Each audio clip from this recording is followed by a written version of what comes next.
Salut! Aujourd'hui on va parler du poncho tente Flecktarn de la Bundeswehr. Ça me fait vraiment plaisir de vous faire cette vidéo là, étant un passionné de camouflage, de matériel old school, utilisateur et collectionneur de matériel réglementaire. Ça me fait vraiment plaisir de vous présenter ce genre de produit.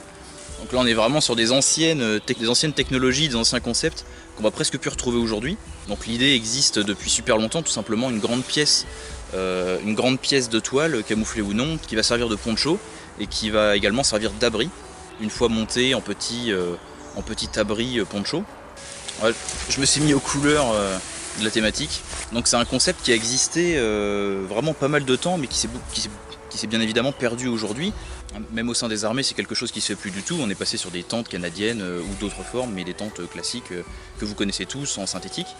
Mais fut une époque où le plastique était très peu présent, et donc les armées utilisaient comme ça des ponchos, abris, tentes en grosse toile, qu'il faudra donc régulièrement imperméabiliser. L'avantage de ce type de matériel et de ce type de matériaux, c'est qu'on est sur des produits en matériaux naturels, donc c'est de la toile de coton ou autre. Donc on a quelque chose de vraiment très durable, quelque chose qu'on va pouvoir réparer nous-mêmes. Si besoin, on peut le recoudre, on peut faire des points de rustine. C'est beaucoup plus compliqué pour nous d'entretenir des matériaux en synthétique. Par exemple, si mon tarp en polyester venait à se déchirer, j'aurais beaucoup plus de mal à le réparer que de la bonne grosse toile comme ça. On est sur des matériaux qui vont pouvoir résister au feu, par exemple, aux petites braises, aux petites étincelles. Donc par exemple, si vous faites du bushcraft, si vous bivouaquez, vous cuisinez au feu de bois, vous faites des feux, vous pouvez utiliser ce type d'abri sans souci sur votre camp. Donc la bonne grosse toile de coton, ultra solide, ultra durable, qu'on va pouvoir entretenir nous-mêmes.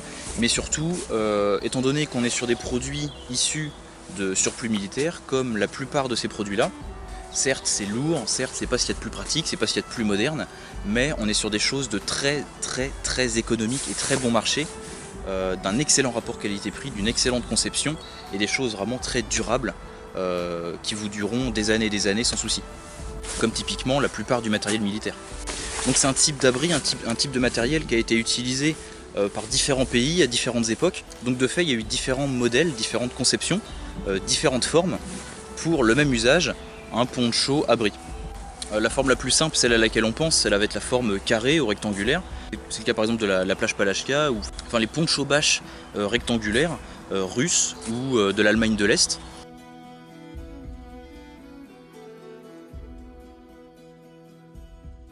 C'est un modèle qu'on trouve encore régulièrement et qui est très bon marché. Et la forme carrée va pouvoir parfaitement s'adapter à différents montages, comme on le fait encore aujourd'hui avec les tarps de rando, de bushcraft, qui sont eux aussi de forme carrée. Donc ça permet de faire pas mal d'abris avec.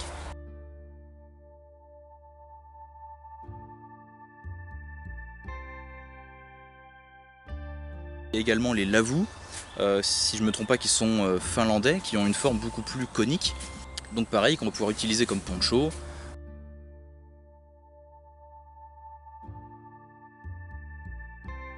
Monter comme petit abri, où on va pouvoir en assembler plusieurs pour faire un plus grand tipi.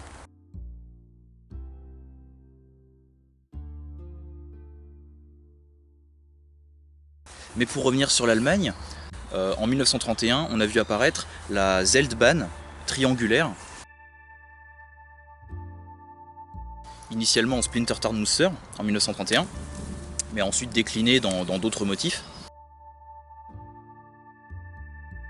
qui elle était vraiment de forme triangulaire. Ça permettait vraiment de l'utiliser comme un poncho, pas de souci.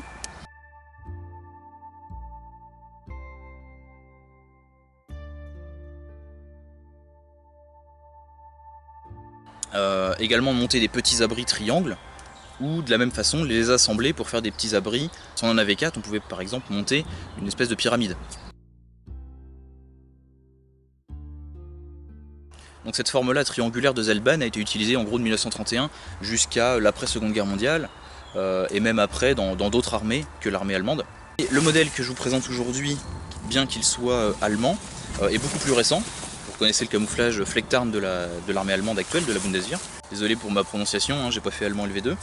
Et qui a une forme qui se rapproche des Half Tent, Half Shelter ou Pup Tent de l'armée américaine de la Seconde Guerre mondiale. Les Américains aussi utilisaient ce type de demi-tente depuis la guerre de sécession. Et pour la Seconde Guerre mondiale, ils utilisaient cette forme-là, un petit peu plus complexe. Donc la forme de la toile est bien celle d'une demi-toile de tente. On a la grande zone rectangulaire centrale, qui forme donc le pan de chaque versant, de chaque côté de la toile de tente. Et à chaque extrémité, une zone triangle, qui forme donc, il faudra l'imaginer une fois monté, les portes ou les pignons de la toile de tente. Donc en soi, le principe est assez simple. Au sein du binôme, chaque soldat va recevoir la moitié de l'abri. Chacun va avoir un paquet. Alors pourquoi ce système de séparation?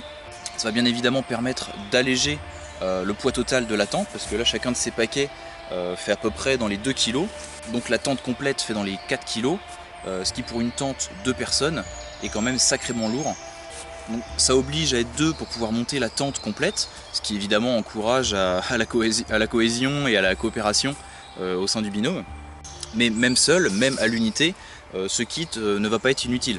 Donc ça se vend aussi bien en individuel que par lot avec une paire directement, ce qui permet de vous fournir au moins une tente complète. Mais sinon, vous pouvez très bien faire le choix de commander simplement un seul ensemble.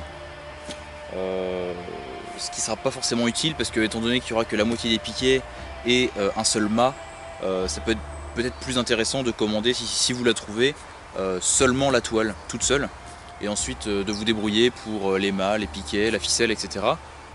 Bon bah après cette longue présentation, on va pouvoir passer sur le contenu. Donc au sein de cette housse, qu'on ouvre donc avec un système de boutons canadien, on va retrouver donc la housse, sacoche, capuche qui contient donc l'ensemble. Cette petite trousse qui a donc elle aussi un passant de ceinture va contenir le mât découpé en 4 morceaux ainsi que 4 sardines rangées à l'intérieur. Donc on est sur des mâts en aluminium, il y a aussi une version en bois qui existe. Et à l'intérieur donc des gigantesques sardines en aluminium. Là autant vous dire qu'on est sur quelque chose de durable.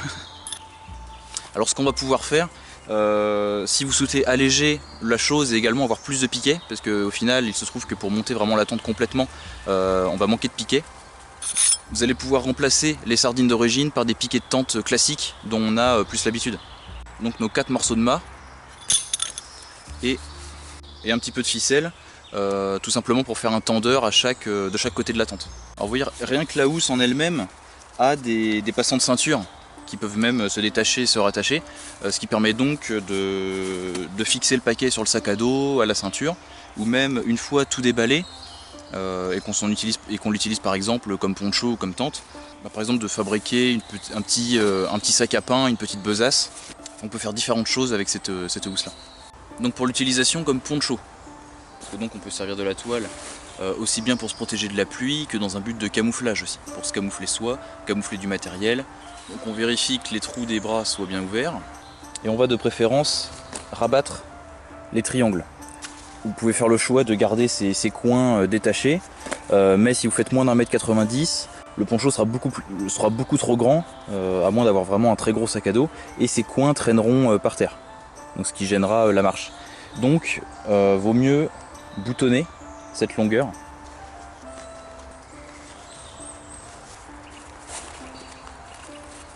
Donc je vais faire ça de chaque côté de façon à raccourcir le poncho. Donc pour l'utiliser en poncho, comme vous voyez c'est relativement simple. Donc comme vous voyez j'ai juste à la mettre sur mes épaules comme on mettrait une couverture. Et ensuite on n'a plus qu'à boutonner le devant, donc il y a 2 épaisseurs de boutons.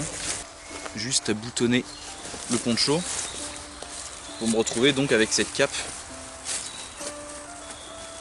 qui me protège vraiment l'intégralité de mon corps. Je peux facilement avoir un sac à dos derrière moi et je vais vraiment être très bien protégé de la pluie.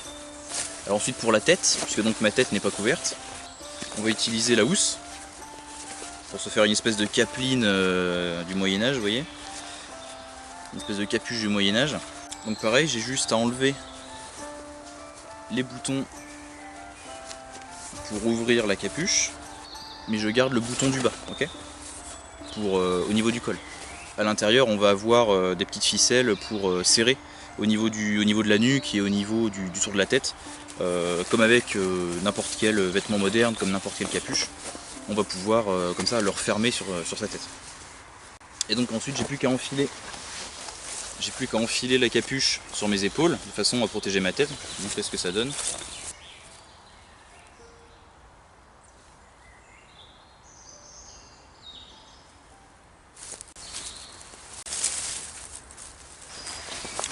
Ça va comme ça former une espèce de grand capuchon à pointe.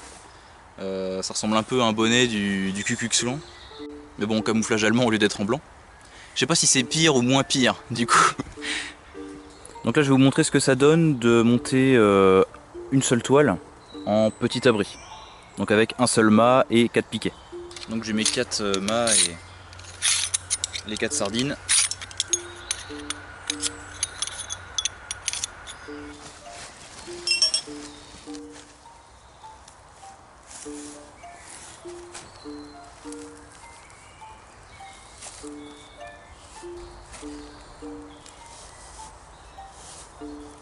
Donc vous voyez le détail et la qualité de fabrication et la solidité de cette toile. Il y a aussi la possibilité de monter la toile vraiment comme vous voulez, hein, rajouter des cordes, des tendeurs, la fixer plus en hauteur comme un tarp.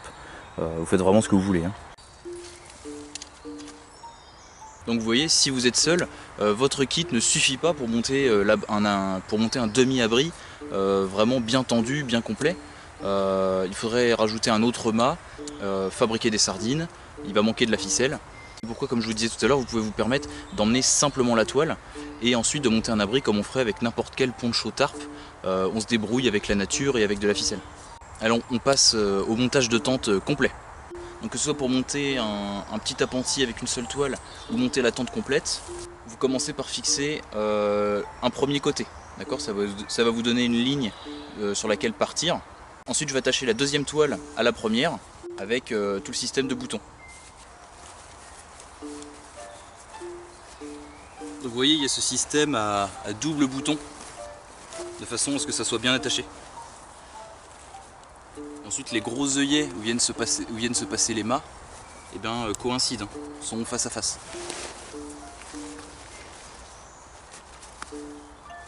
Donc j'attache comme ça toute la longueur.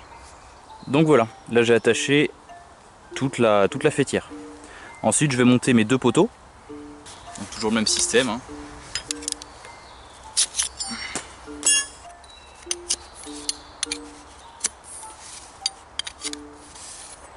Et en soi, le montage est pas très, est même plus facile que sur des tentes modernes. Vous savez, avec les grandes tiges en fibre de verre qu'il faut passer à travers la tente pour monter une tente par exemple igloo. Ça c'est un type de tente qui est vraiment simple, aussi bien technologiquement que à monter. Surtout si on est 2, ça va vraiment très vite.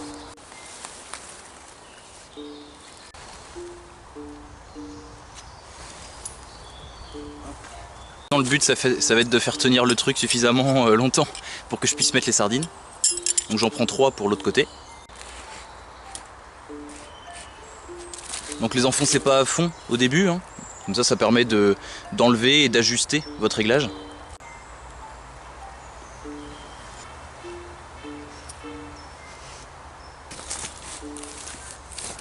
Hop. Et enfin au milieu. Et donc là comme vous voyez c'est évidemment pas du tout tendu. Et donc c'est là qu'entrent en jeu les 2 sardines restantes et la ficelle. On a à peu près 1,50 m, 2 mètres de fourni. Donc pour la ficelle on va faire simple, 2. Donc une boucle coulissante pour le côté sardine, ou une boucle fixe comme vous voulez. Et un petit nœud tendeur pour le côté poteau. Donc je boucle le nœud tendeur. Je fais juste quelques tours comme ça. Et un nœud plat. Un petit nœud tendeur. Donc de chaque côté. Hop. Pareil pour l'autre côté. Une boucle coulissante pour le côté sardine. Et un nœud tendeur côté toit. Ce qui va me permettre donc de régler la tension. Voilà. Donc c'est un nœud tout simple, hein, encore une fois. Faites juste 3 tours sur la corde et un nœud plat. Et ça suffit pour avoir une bonne tension. Et un nœud qui coulisse mais qui ne se dérègle pas.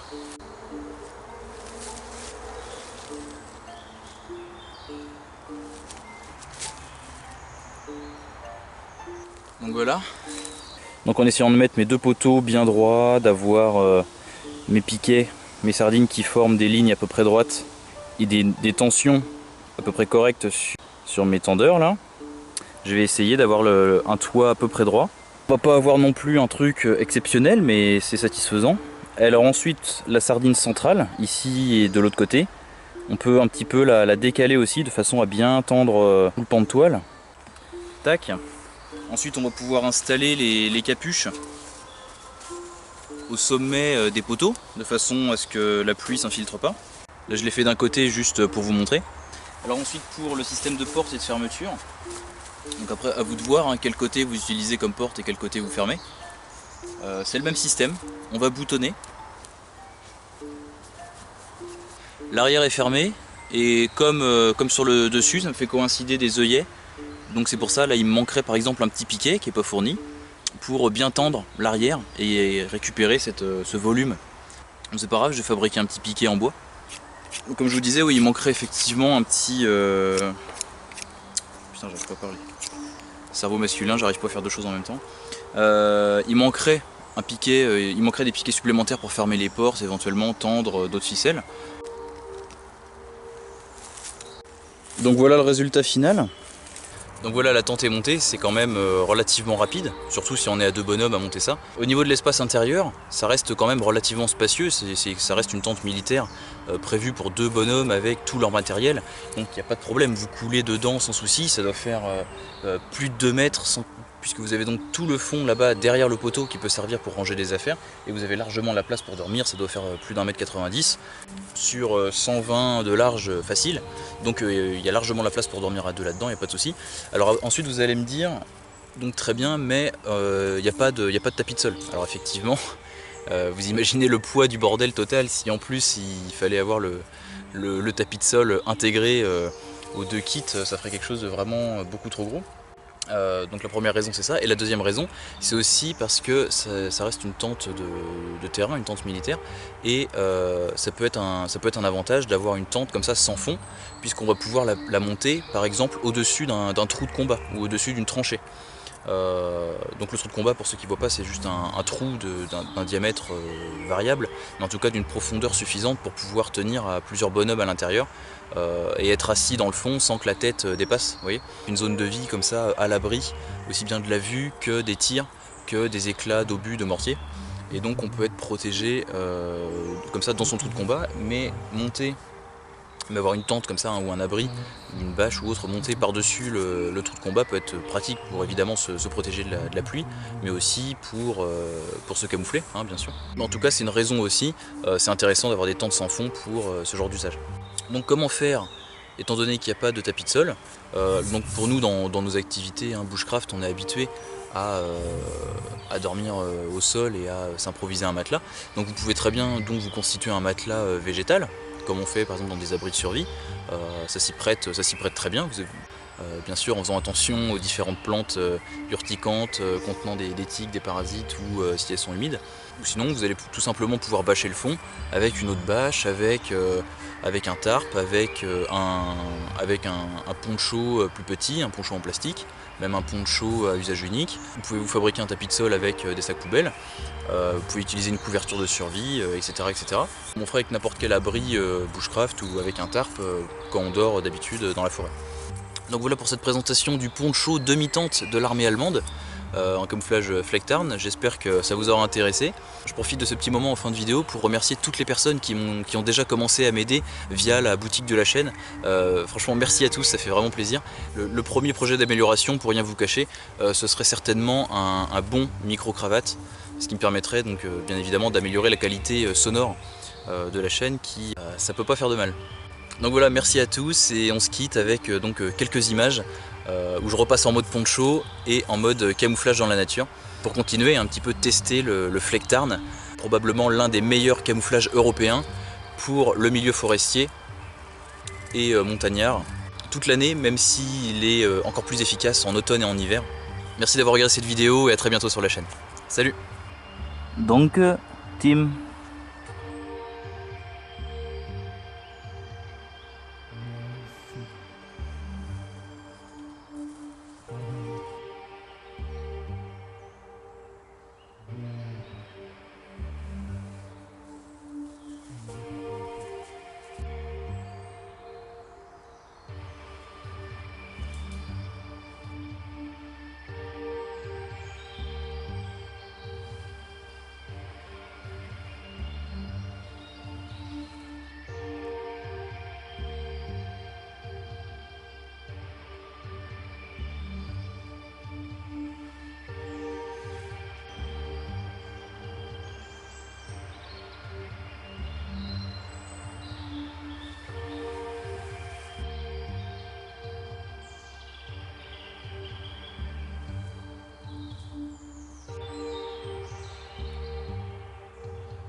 L'un des meilleurs que je vous dis.